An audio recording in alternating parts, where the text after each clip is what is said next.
Alors, imagine pouvoir multiplier tes revenus sans multiplier ton temps de travail. La scalabilité, c'est pas travailler plus, c'est créer un effet de levier qui va te libérer. Dans cet épisode, je vais te montrer les 3 secrets de la scalabilité qui vont transformer ton business d'indépendant. Merci aux super sponsors qui ont rendu ce podcast possible. Super Indep pour ouvrir et gérer ta micro-entreprise et WeMind, la mutuelle des indépendants, des services que j'adore avec le board et que vraiment je vous recommande chaleureusement. Alors aujourd'hui, on va parler de cet ingrédient magique de ta liberté, la scalabilité.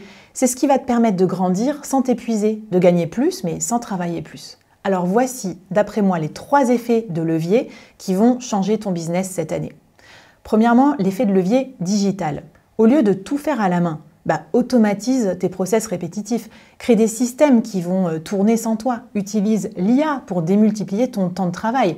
Par exemple, un système d'onboarding client automatisé pour tes clients en freelance qui va remplacer 2 heures de call par client pour expliquer comment ça va se passer le travail ensemble. Deuxième effet de levier, l'effet de levier commercial. Au lieu de prospecter sans fin et à la main, crée du contenu qui vend pendant que tu dors.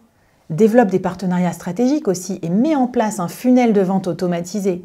Donc là, l'idée, c'est faire en sorte que les clients viennent à toi naturellement et automatiquement. Troisième effet de levier, l'effet de levier financier. Au lieu de vendre uniquement ton temps, tu vas développer des revenus récurrents, créer des produits qui vont être faciles à dupliquer et investir aussi dans des outils qui vont te faire gagner du temps. Donc oui, tout ça demande beaucoup de temps de travail au début, mais c'est un vrai investissement pour ta liberté et tes revenus futurs. Donc moi, je te conseille dès maintenant de ne pas vendre tout ton temps en freelance ou de ne pas passer 100% de ton temps sur ton travail principal, mais commencer déjà à garder du temps pour travailler sur cette scalabilité. Alors dans les 4 épisodes suivants, je vais te présenter beaucoup plus en détail les 4 piliers que tu peux développer pour construire ta scalabilité future. Voilà, donc tu verras, on aura beaucoup de travail à faire dans les 4 prochains épisodes, donc le défi du jour va être light. J'ai envie juste de te poser une question.